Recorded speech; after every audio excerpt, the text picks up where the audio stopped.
What is going on today, guys? My name's Alex. Welcome back to the channel. Today we're talking about whether or not it's safe to engage your four-wheel drive while driving. So we are at the back of the yard here today. It is just too hot of a day to be in the shop, so I figured we'd come back here and just talk about some cool four-wheel drive stuff. As you guys probably know, this is my 2022 Ram Power Wagon.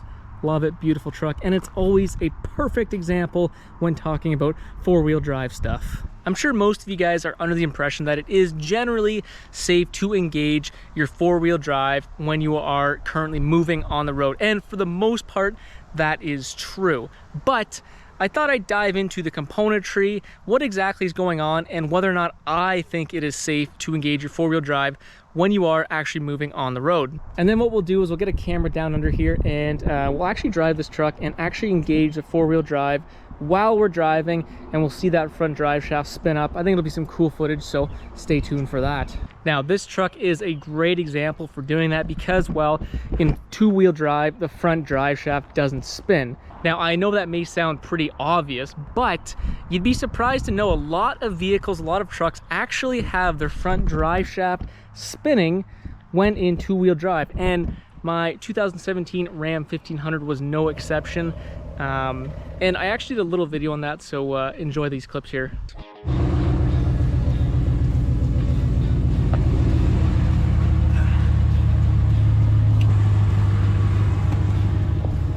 All right, so you know I'm actually truly gonna be in two-wheel drive. All right, so we're in two-wheel drive, obviously. Now, you guys will see what's gonna happen with that front drive shaft already by now, but why not? We'll take it for a little spin.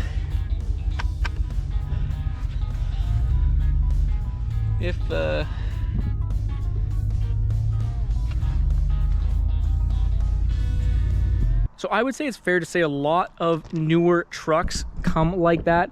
They have what's called full locking hubs. I'm sure you guys have seen the Fords still come with them where you can actually unlock and lock the hubs, but most four-wheel drive vehicles have fully locked hubs, meaning that they are always going to spin the axle, which then spins the differential, which then is going to spin your drive shaft at all times.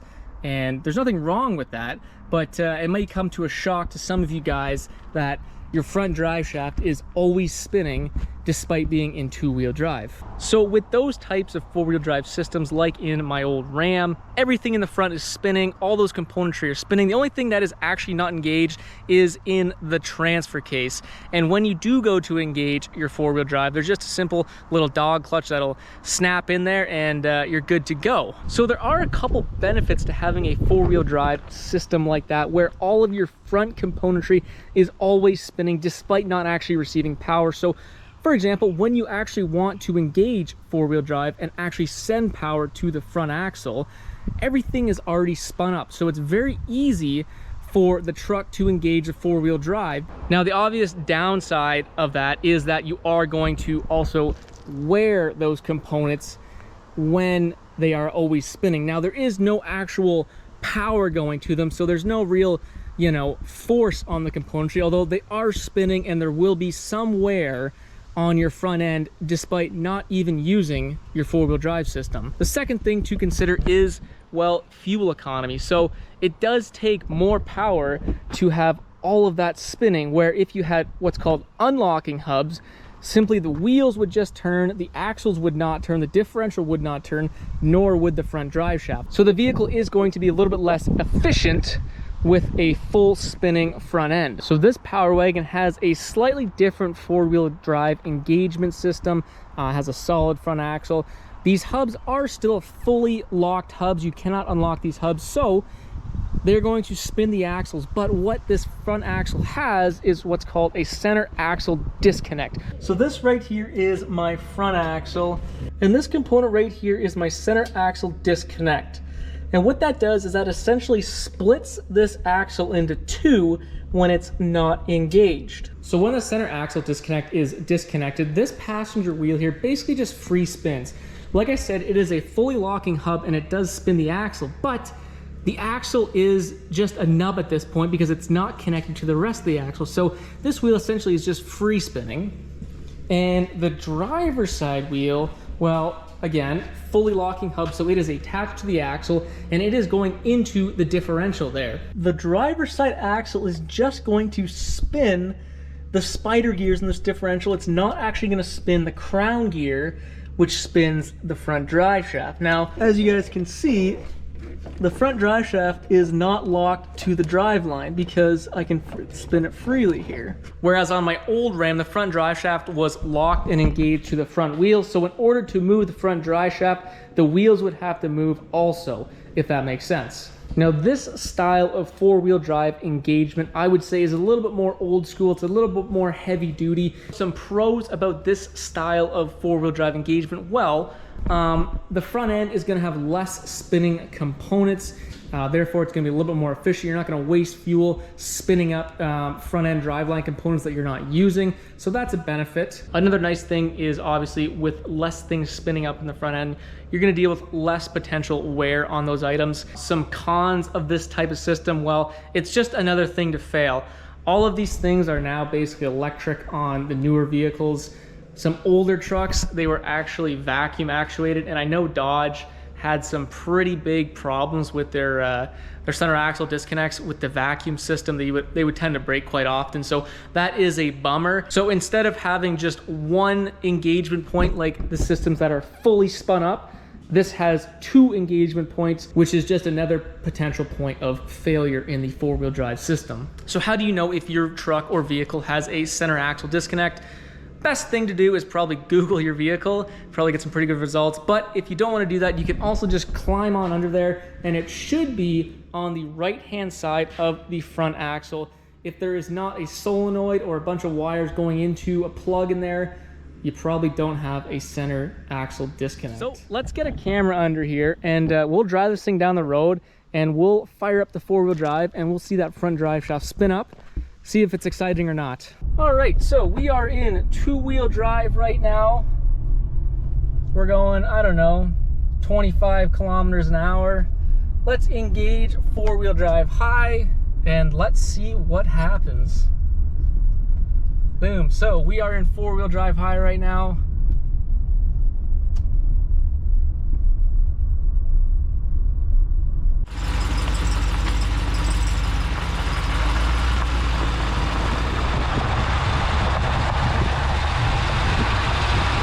All right, let's try a little faster this time.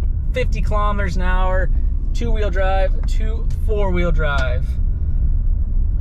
And boom, she's locked up. There we go. So with this style of four-wheel drive engagement, I personally would be a little bit more cautious when trying to engage your four-wheel drive on the fly. I say this because looking at my old Ram 1500 with the front end spinning all the time, the transfer case does not need to take up that much force because, well, everything is already spinning. We're in two-wheel drive, that's about to change. Boom, four-wheel drive lock. It is engaged, apparently.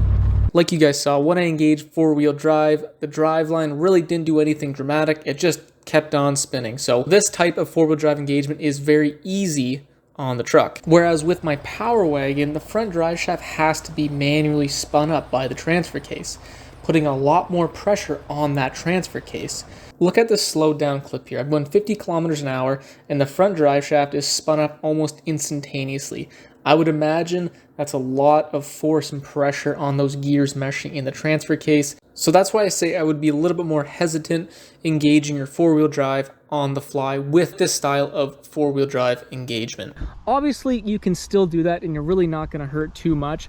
But if you can stop, I would highly recommend stopping and then engaging your four-wheel drive, because as we mentioned, there is more than one component going on here. There are two engagement points, which again, you know, more wear there, as well as not all your components are spun up. So when those two engagement points engage, there is going to have to be some pressure on them to spin those components up pretty quickly in order to get up to speed with the rest of the driveline. So you can definitely engage this style of four-wheel drive on the fly, but if you can stop, I would. So I guess what I'm trying to say is there are more than one style of four-wheel drive engagement, and there are styles that are more suited to engaging four-wheel drive on the fly, and depending on how your truck engages your four-wheel drive system may impact if you want to stop completely and engage your four-wheel drive system, or if you feel totally comfortable just flipping that switch while you're driving down the road. So anyways, guys, that's gonna wrap up the video. If you guys have any questions, please feel free to drop some down in the comments. I love talking about this stuff.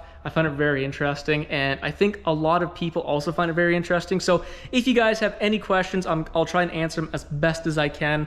But as always, if you did like the video, don't forget to leave that thumbs up. And if you like cool stuff like this, don't forget to subscribe. We'd love to have you on board. Anyways, enough of me. We'll see you in the next freaking video, guys.